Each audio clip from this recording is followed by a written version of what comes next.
እንደውም ለኔ ያለሽን ፍቅር በዚህ ነው የምለካው። እኔ ህይወቴን አሳልፌ ልሰጥሽ እየተዘጋጀሁ አንቺ እዚህ ላይ ካመነታሽ ችግር አለ። ከጋብቻ በፊት ግን ልክ ነው ማለት ምን ችግር አለው? አይ ሳንጋባ በፊት እንደዚህ አይነት ነገር ጀምረን በኋላ ብንለያይስ ብዬ ፈርቼ ነው። እንለያያለን ብለሽ እያሰብሽ ነው እንዴ አብረሽኝ ያለሽው?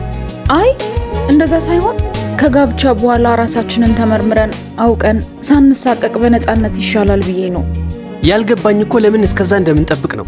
ሚስቴ ልትሆኝ ነው አይደል ግንኙነት የጀመርነው? ታዲያ ወደ ኋላ ማለቱ ለምን አስፈለገ? ስለ ግንኙነታችን እኮ ማንም አያውቅም።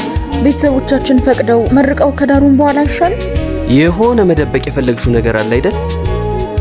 ከኔ በፊት ግንኙነት ጀምረሽ ነበር። አረ እንደዛ አይደለም። ታዲያ ምንድን ነው? እኔ ካሁን ጀምሮ አንቺ ሚስቴ እንደሆንሽ እያመንኩ አንቺ ግን ከኔ ጋር ለመተኛት ካመነታሽ እንዴት አምንሻለሁ? ግን እኮ ከጋብቻ በፊት ኃጢአት ነው። እንደውም ለኔ ያለሽን ፍቅር በዚህ ነው የምለካው። እኔ ህይወቴን አሳልፌ ልሰጥሽ እየተዘጋጀሁ አንቺ እዚህ ላይ ካመነታሽ ችግር አለ። ሐሳብሽን ካልቀየርሽ እንዳትደውይልኝ።